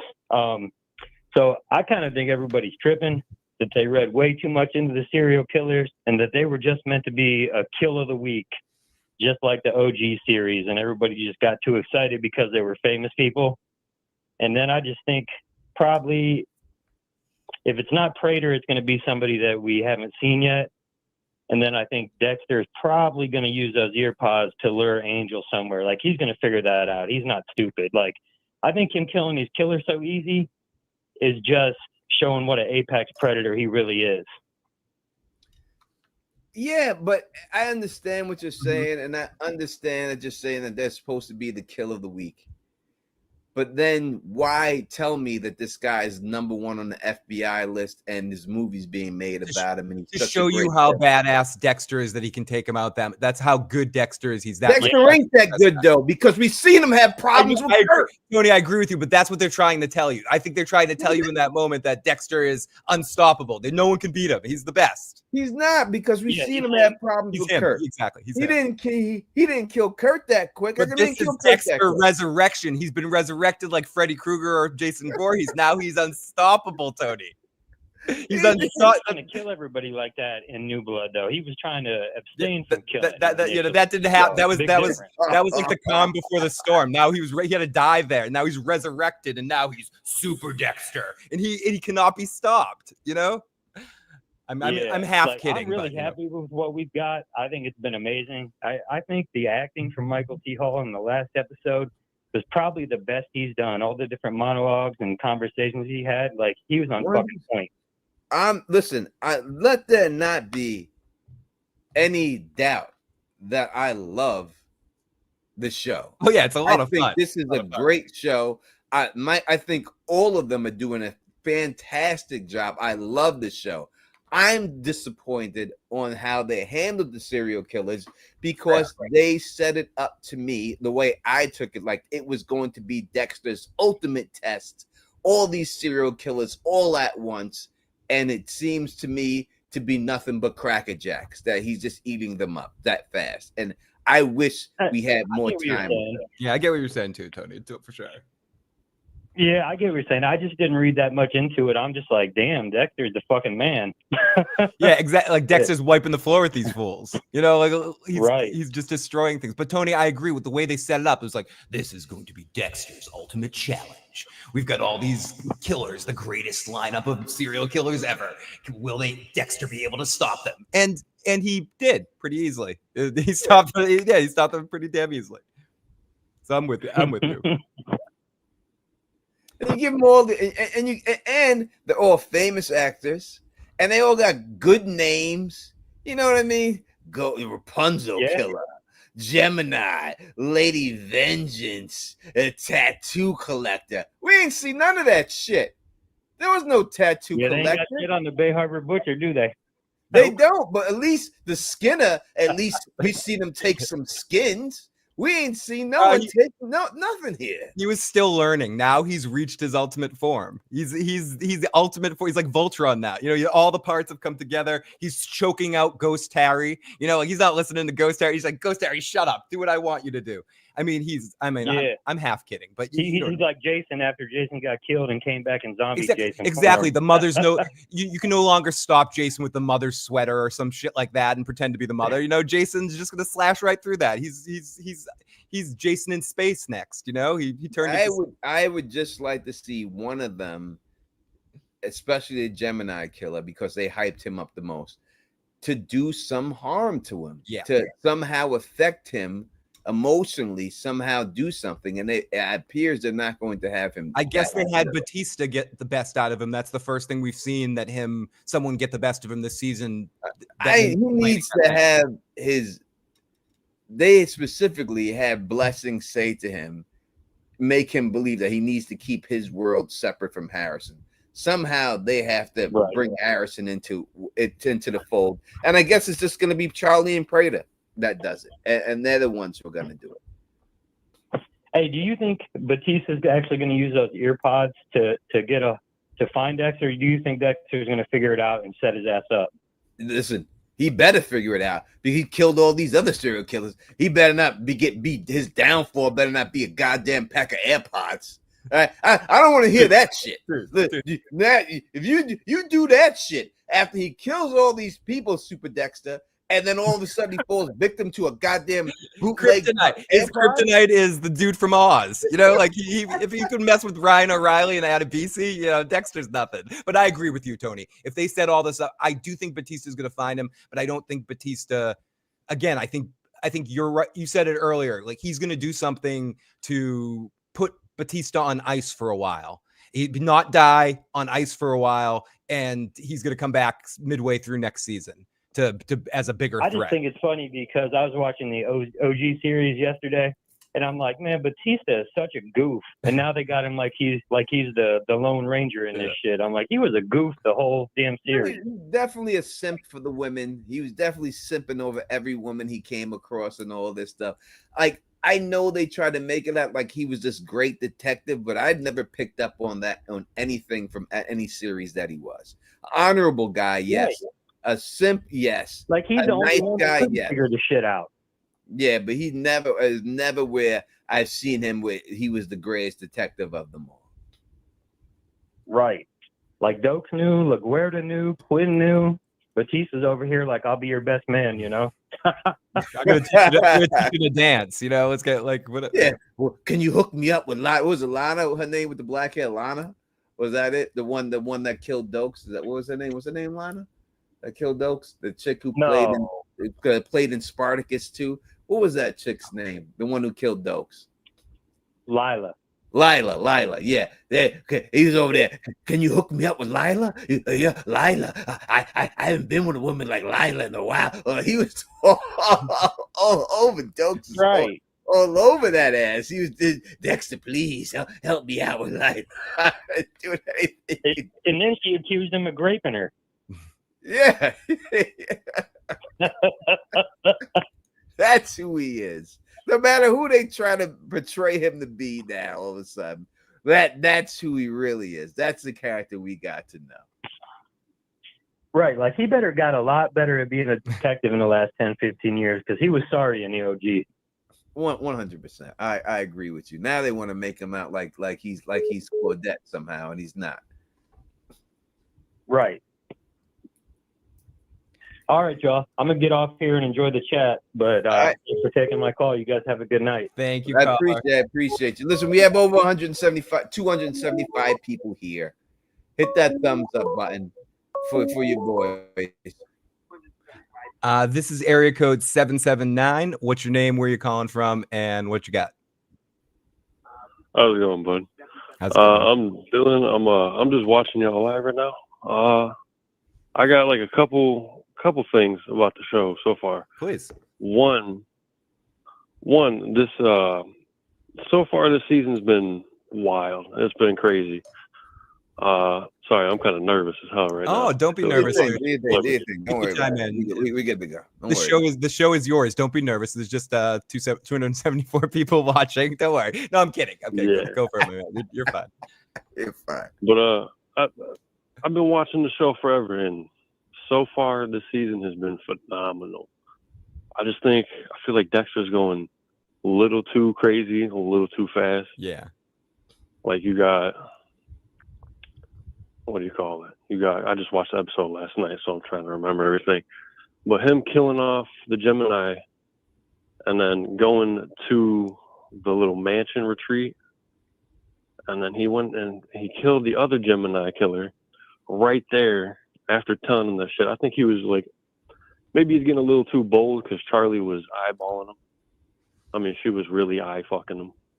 Like, dude. And then him claiming that he was killing off Lowell and set up Lady Vengeance and everybody.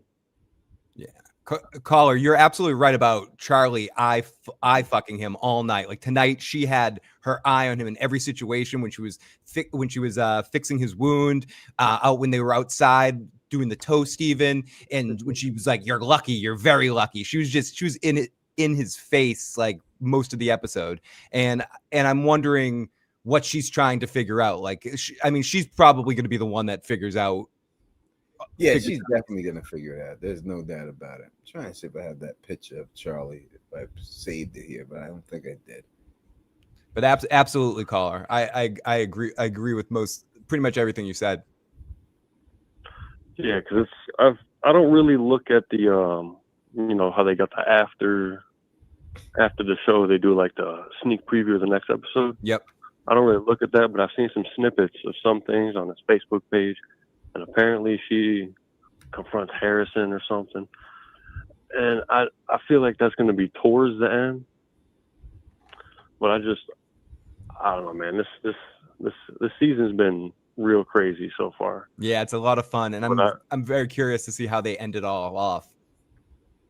Yeah, I feel like he's definitely like you guys were just saying. He's like Jason Voorhees back from the dead. He gives zero fucks.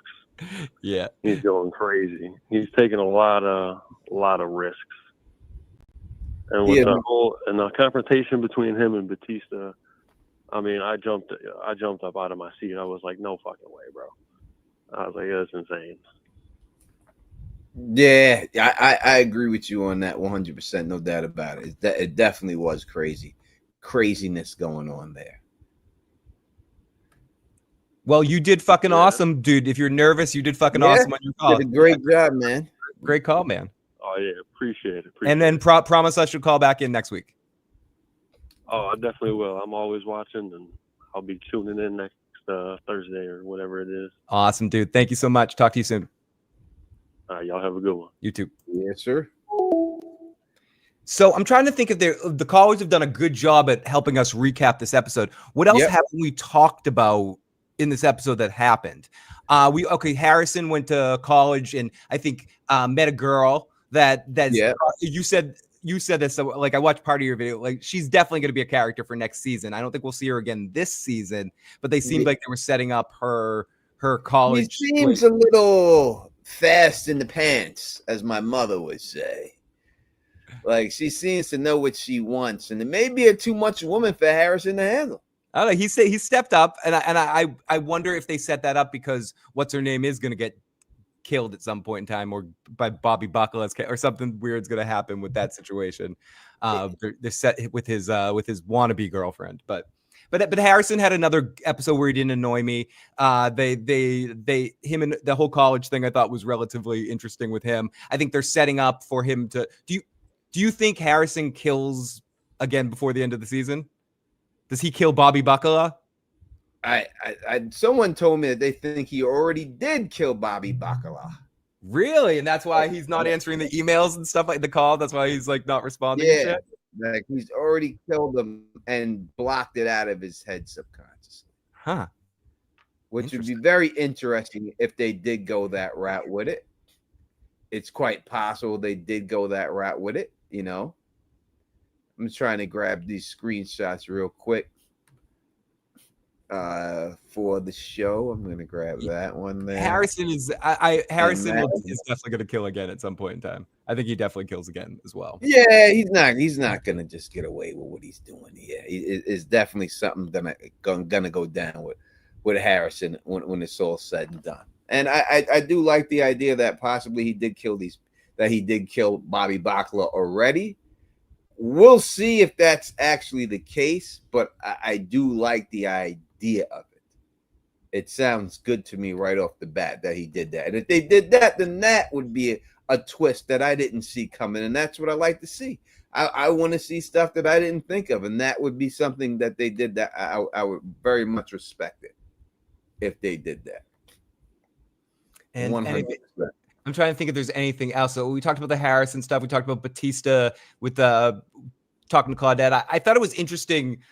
If anyone he's just a shady, weird character. Claudette's partner, like he's just such a weird dude. Like, all he said in the episode was, "No, don't argue statistics with Claudette." Like you're so useless. Like no wonder why she's turned to Batista for advice. It's because there's a problem with that guy. I don't know.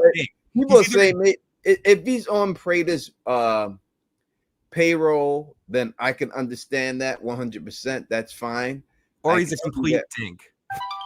Or he's just a terrible guy who just right, exactly. He doesn't know anything that's going on. I hope he's on someone's payroll, Tony, because I don't want to believe someone's that stupid. He's just annoying. He's just like he's like Smithers. Like no, Smithers is a early Smithers, like just like sitting there like, oh yes, Mr. Burns, yes, Mr. Burns. Yeah.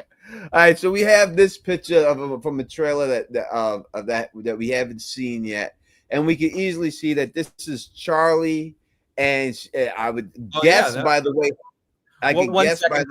Call back in a little bit. We're gonna go through this. I can guess by the way that Harrison is dressed that it's inside of the hotel, that Charlie has found him in the hotel. And then we have the next picture. We can see Charlie and Harrison. You can see it's the same white thing, but she has a bandage on her left arm. And we've seen Dexter get bandaged on his arm. I think it was the left arm from the Gemini killer this last episode. And she said that she knew the cut he had because she had given it to somebody before. So how does she get this cut on her left arm in this way, to the point where she has no choice but to go to the hotel and pull the gun on Harrison and I would think abduct him. I don't think she's just gonna murder him right in the hotel. No, he'd be dead if she wanted to kill him. She wouldn't be talking to him with a gun on him. She would have just snuck up behind him and kill him. That's far more effective. Yeah, so she must be going to abduct him. Why? Obviously, she must figure out who Dexter is and somehow or something, but we haven't seen her injured yet. How does she get injured? To me, that is more of the big question of how does she get injured? It's got to be by Dexter somehow, right? Because then maybe not. Okay. If she's getting injured and then going to Harrison, like she's trying to kidnap him to lead Dexter to him, right? So something. So it has to be Dexter, right? That she maybe, I don't know. What do people in the chat think? And now I love to hear what Tony thinks when we probably will in his breakdown video. Yeah, we'll talk about it a little bit. I just wanted to bring that up real quick. We'll go back to the calls as always. I just got to go grab another drink because we'll be here for what we got. We got at least a half an hour left here with y'all. Absolutely. So we'll do that. I'll be right back. Phil, and if we ever have the phone lines off for whatever reason because we're babbling or taking someone else's call, you guys can always leave a voicemail. And if we miss your comment in the chat, I saw someone say, you didn't read the comment. You can also text this number 781-990-8509, and we'll try to read them as well towards the end of the show. And so if for some reason you've been trying to get your comment in all night and we haven't read it for whatever reason, and you don't feel like calling in, you can text. We'd always rather hear your voices, but you can do that as well. So it would be too soon, but it would be interesting if they did the way. She's going to make Harrison get undressed at. Whoa! He's going to make him dance her song, stand on one foot, sing a song, and dance. We got Braided Times. Great to see you. We got Charlie. Charlie needs some loving too. Everybody needs some loving. Prater Frater climbed up their legs and chewed her arm. Leon, that's a possibility as much as anything because he is a scary man. Die. May as well be with a song in my heart. Because he's an imp. Dwarf. You should have stopped at him. Okay, we'll stop, Prater. We won't fuck with you, Prater. Everyone dies around Dexter, and I think that is part of the process, too, that everyone dies around Dexter. But I do agree with Tony in the way that they brought in the characters as stars, as big forces. It would have been just more interesting, a couple of ways they could have changed things to make them seem a little bit more formidable and still do the same thing. Just have the Gemini last a couple of episodes longer and be someone he takes out towards the end of the season because he outmaneuvers him at Casterly Rock there, and he has to settle for killing the ponytail dude. Whether I think Ponytail will be killed next episode, we'll talk more about that on Thursday. Yeah, Rita, the new puppy, is just sitting back there relaxing. I'm going to take him out at some point soon, but he's just chilling. He's fitting into the situation pretty good at this point. He wishes he was closer to the camera. I got to figure that out. I got to get him like a swing or something so he can be right next to the camera. They better not mess up this entire season by killing off someone we all like. I don't think they're going to do that necessarily. I don't think Batista dies. Is that who you're implying? Someone we really like? I think this season probably ends with Uma or Peter Dinklage dying because they can't pay both of them, and one of them's coming back. You're not. It's too much money. Have we ever seen Peter Dinklage besides Game of Thrones do a television show? It's not part of the main cast, right? No, he was a guest actor on Nip Tuck, but that was before Game of Thrones. Yeah, so and he's not billed as part of the main cast. I would think that he would be part of the main cast if he was in multiple seasons, and he's not billed as that. He's billed as a guest actor. So I don't think he's coming back. I think he's a one season guy. You know, just like a lot of all these other actors, and that's just what it is. Season 2 and season 2 and 3 are confirmed, not just season 2. They've already greenlit season 3 for this show. Wait, he was in Saved by the Bell. Was he a friend of Screech or something? Was he in an episode of Saved by the Bell as well? No, he wasn't. Now I gotta look. People, I need a screenshot. Was he really? I want to see him in Saved by the Bell. I want to see that shit. He was in Nip Tuck. He played an interesting character that sort of, spoiler alert for Nip Tuck, he stole one of the main character's wife and like started hooking up with her, but like, and then like she left. It was cool. So he was really good at that. That was the first time I saw. There's no evidence that suggests he's insane. Are we being trolled? We being trolled, these bastards. Yeah, bastards. They did troll us. I wanted to see it so bad. I really did. I really wanted to see it so bad that he was in there. I mean, I wouldn't be surprised. Certain actors, it doesn't surprise you when you see them pop up. It's like seeing what's his name on Pee-wee's Big Adventure, Pee-wee's Playhouse, Lawrence Fishburne on Pee-wee's Playhouse. You got Lights, Camera, Action. Who should be calling? Why don't you ever call in Lights, Camera, Action? We like to hear your voice. What do we think about Harrison becoming a cop? Do you think that he actually when it's all said and done? Do you think Harrison becomes a cop? Yes, and I think the blonde girl's his partner on the force, and they have a spinoff. No, do I think Harrison? Yes, I do think it makes sense. Like from a Dexter's standpoint, like he worked in the law enforcement. Harry Depp, like it all makes sense. I do think Harrison does become a cop. I do too. I think he makes it out. I think he becomes a cop when it's all said and done. Now, whether they want to do the spinoff, like I suggested, that they have him hunt serial killers and Dexter talk to him in his head after he gets. I agree with this. What Spicy Domes? I'm not sure about a cop, but something law enforcement. Yeah. Said better. Yes, somehow he'll become something in law enforcement. Yeah, I don't know if he's going to be a blood spatter expert. I don't know if he's going to go into that side of it. No, I could see him be like a bounty hunter or something.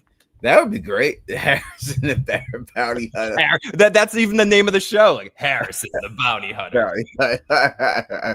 No, I mean I'm joking. I'm joking a lot. But I do think next season's storyline is as Tony said, and I was saying last time too as well, 100% is Harrison in college. I mean, they're setting it up. They're giving us the preview for his story for next season, even showing us the characters that the niece is going to see at college and are going to be main characters. We're getting the backdoor spin-off, and it's going to be part of the show.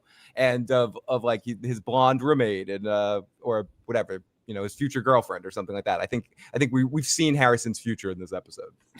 Yeah, I think that's what they're really setting up in the long run. Again, before it was all said and done, when they did the last season of Dexter and they put out the whole checks, one of the checks that they were asking was, would people like to see a Harrison spinoff? They have big plans for the actor, who's a very good actor. He's doing a very good job this year. Anyone, y'all may not like the character, but we cannot deny the greatness of this actor, that he's doing a really good job this season, and that they really wanted to do a spinoff character with Harrison. So I do think that they're going to go that route with it. And I think that eventually it reaches that point that they're going to give it a chance, that he's going to make it and he's going to get his own show off of this at some point, maybe 5 years from now, but they're going to do something with that character. They'll try. They'll definitely try. Yeah, they're going to give him something. He's definitely, and him being a cop, that would work. You know what I mean? It would definitely work. And you get a whole new cast of things, and that's there's no doubt that's what they're setting up, and that's what they want to do it. So we'll see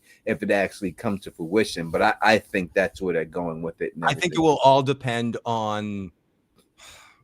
I'm not this first season, regardless of some mishaps, some stuff here and there, could like any television show can have, but has been unarguably, in my mind, like really great, like good, solid entertainment.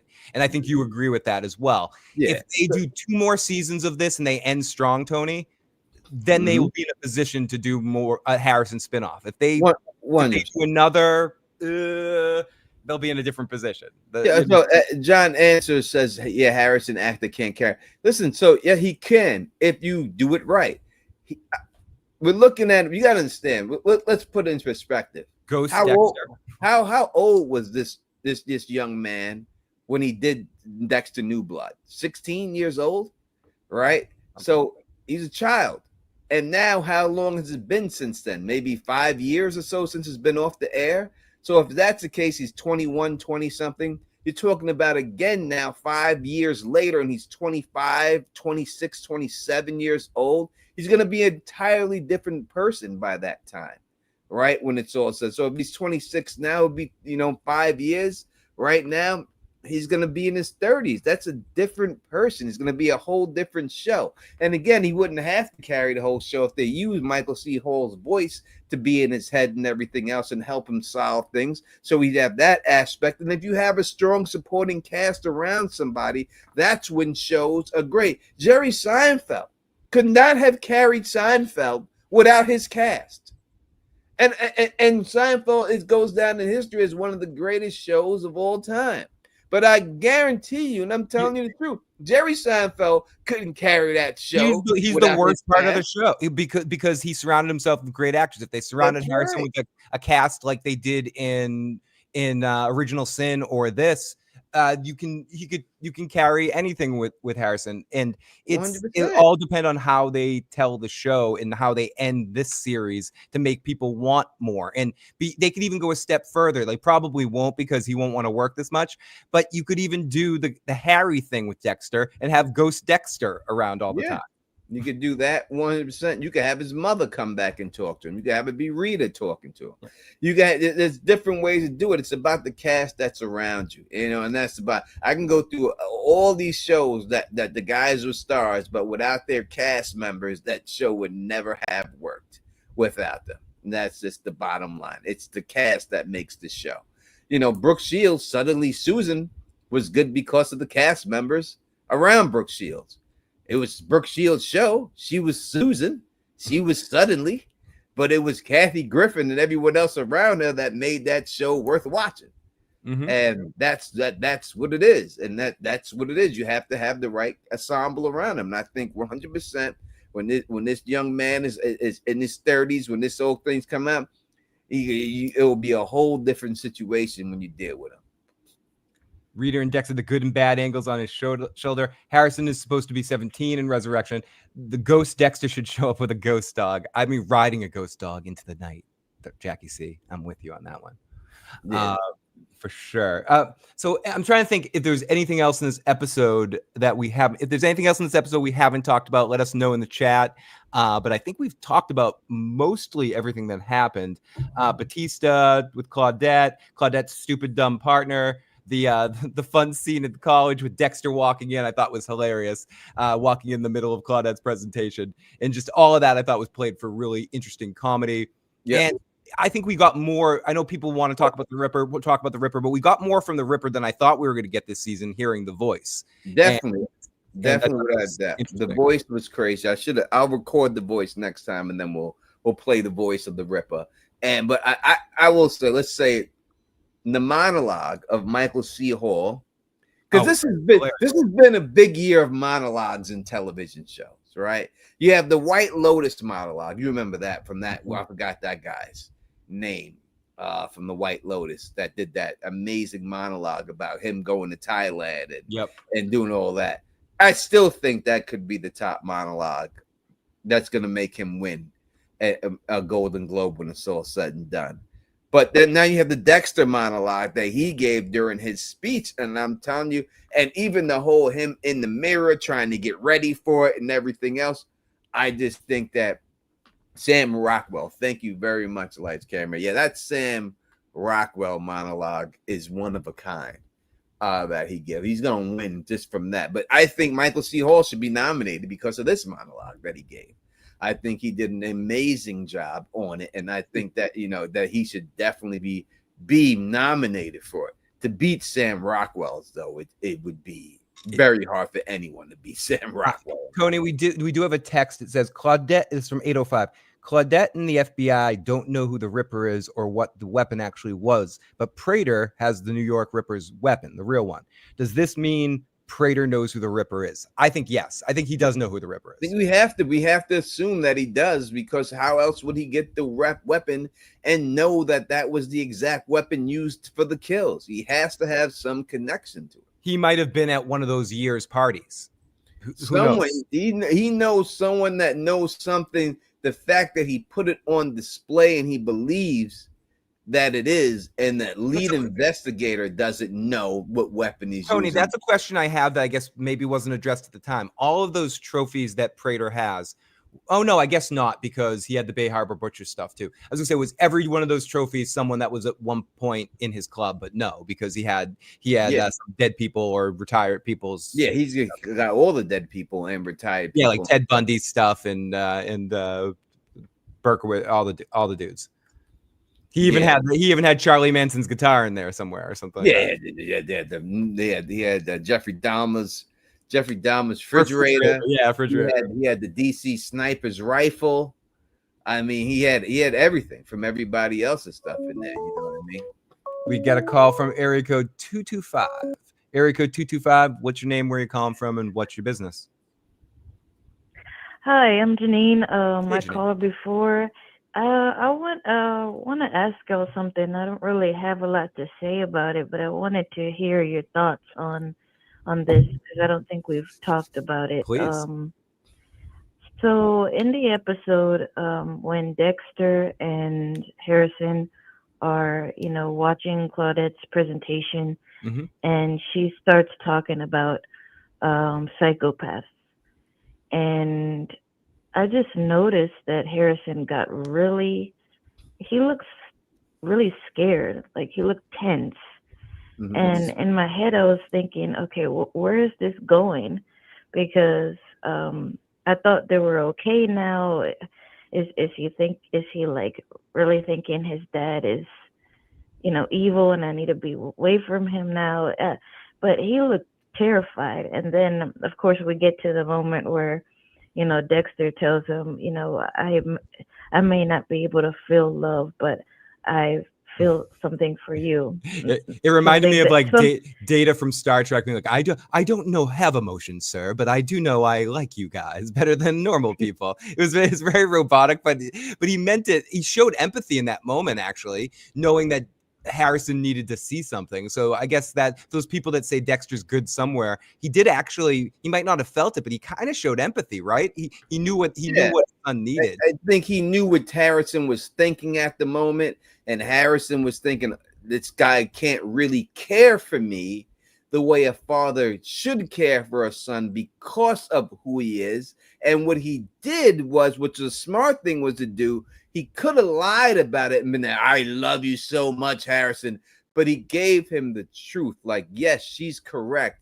I don't feel things like normal people, but I do feel more for you than I have anybody else. Yeah, I feel different about, I know I feel different about you than anybody else. I think that was the line, something like that. So yes, like he's like, I feel something different. Like I feel what I feel for you is different from anyone that I've in the whole world. Yeah, I think that's what it was. And yeah, and I really like that about the actor. I think some people don't really like that. It seems like he's gonna cry all the time, but I like that he can be very vulnerable because it really is realistic. In the He's sense a really good. He's a really. He's scared. You know. He's a really good face actor. His emotions that he's able to project on his face are very good. Not a lot of actors can do that, project that type of emotion and make it look realistic as he does. Right. So he's very good. He's very good at those scenes. Right. Yeah, I totally agree, and I think that yes, even though a lot of people had problems with Harrison in New Blood, and I understand that, but I think that even Dexter has gotten better because he's a better father, and in the sense that like he's being really real and honest and vulnerable with Harrison, where he wasn't upfront with him in New Blood, and you know, when they finally reconnected again, he was like, I'm going to tell you the truth about your mom and what happened. And I'm so sorry. Like, this is what he needed. He needed that. So he needed that, the real truth about who is my dad, what happened. And I think that I really enjoy that part of the series right now. I think I was just scared of like looking at him and seeing like, well, where is this leading to? But then we have that beautiful moment, and then we hear that, you know, Dexter's like, wow, I didn't see it coming that you want to be a cop, you know, and he just automatically assumes, you know, your grandfather would be proud, Aunt Deb would be proud, and he says, it's actually you inspired me. So that was also surprising to me a little bit, because I was like, wow, so he's really, really connecting to Dexter. I'm just hoping that it won't be completely destroyed by the finale. I know some people think that something's going to happen and they're going to disconnect again. I'm kind of in the fence of like, can we just keep them together and everything else can be chaotic? Is there a way we can do that? I don't know. What do y'all think? I don't know exactly what you wish for me to say on this particular thing. I can't really give. I guess what I'm asking is, do you think that it's possible for Dexter and Harrison to have a close relationship moving forward with all of this happening? Or I don't. The relationship will be destroyed again. I don't think. Yeah. All right. I don't think that it's a good show if they get along. I think they have to somehow, Harrison, especially if he's going to be a cop, at some point he's going to have to push Dexter away. Even if he doesn't really want to do it. I think that's the way the story has to be told. Dexter has to suffer. Listen, as I say, he's a monster. Even though he's looking at these guys when these guys are basically jerking off when they're watching this guy kill this woman and stuff, basically that's what they're doing. And he's like, oh, these monsters. Dexter's a monster. Now he's our monster, but yet he's still a monster, right? So he Right. has to lose in the end. He can't have everything his way. And the only thing that could actually hurt him in the end is a wedge between him and Harrison. So they have to do that before it all ends. They can't have him die or whatever and have the love of his son and the understanding and everything. He has to be viewed for what he is, and that is a monster. So it just can't work in the end. Yeah, I guess so, but Harrison's not perfect either. And we can see that he's, he has a bad temper, so.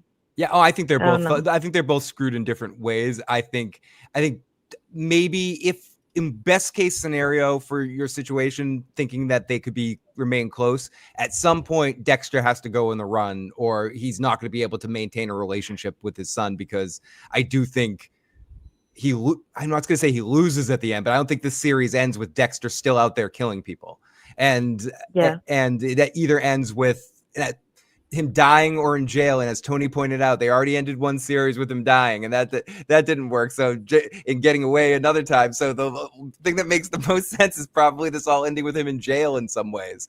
But I don't know about that. Who knows how they're going to end the series? I don't want to speculate on that. But I think either way, at some point, he's going to be forced to separate from Harrison, even if they had the best relationship possible. So either way, it's heading for some doom. There's no positivity. Even if we accept that he can figure out this fake empathy with his son, and they can like maintain some sort of thing and get closer and have a cool relationship where he pays for his college and helps him out every once in a while with some college weird stuff, or bury a body or cut up a body every once in a while.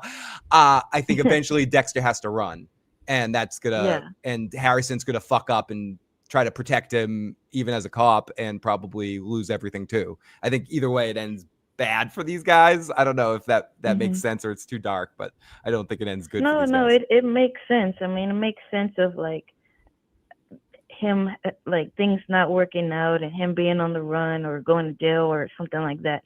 I think that one thing that people really, and I'm seeing it in the chat, one thing that people really disliked about New Blood is that they were always fighting. They were always at odds. Like Harrison was always mad at him. So I don't think they can continue repeating that, because if they really want to continue the story with Harrison, then they have to keep making us like him and like the relationship between him and his father. Yeah, I agree. They will do that, but at some point Harrison has to break away from him. Yeah. They will do that, but it's going to be It's going to be Harrison's decision that he has to get away from his father because of who his father is, and that's what's going to happen. He's going to have no choice but to do that in the end. He's just going to have to, whether it's a girlfriend or something or this and that. They can't just keep this secret from everyone that my dad's been this serial killer who's done all this, and I'm cool with him, and he's coming to Thanksgiving dinner and we're all friends. It's just not going to work. They'll act like it is in the beginning, but in the end, he's got to push away from it. Yeah, that makes sense. And he already shot him once and was willing to kill him once. So, what would make you think that walking away is not going to be that hard? True, that makes sense. I don't know why, but I think that's what's like scaring me the most of this whole thing, is just what's going to happen between these two. Because I feel like, we can see Dexter we're used to Dexter killing people, but now we have Harrison, and that I'm just wondering what are they going to do. But anyways, thank you all for talking with me. I'm really curious about what they're going to do, and I appreciate y'all. No, thank you for the call. We appreciate you.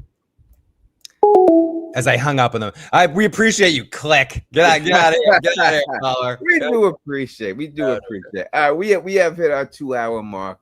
We're gonna get up out of here and stuff. You know what I mean? We've had over 250 people up in the chat. Make sure you hit that thumbs up.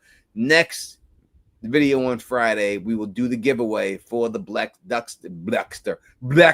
I'm saying blood slide and Dexter at the same time. So Dexter for the Dexter blood slide. We should call it the Blexter. We'll do that. We'll do the raffle for that. It'll be a raffle.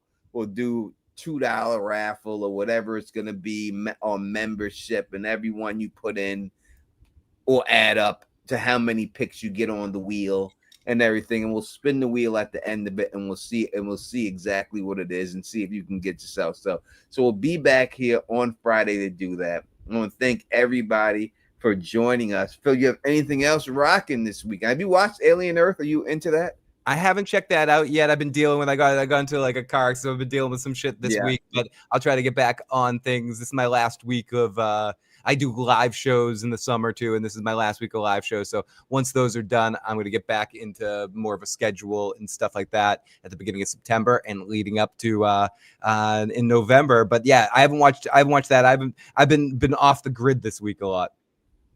I hear you. I look, multiple people saying Alien Earth is great. A lot of people are saying that Alien Earth sucks. I mean, this chat is feisty tonight. I would say that. I like They've been feisty tonight, the chat. That's fine. And I love all your opinions, and everyone has the right to them and stuff, and that's what makes it great.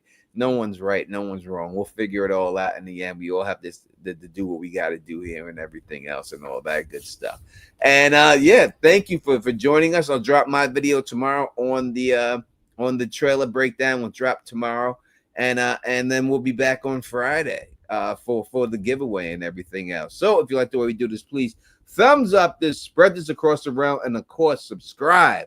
And until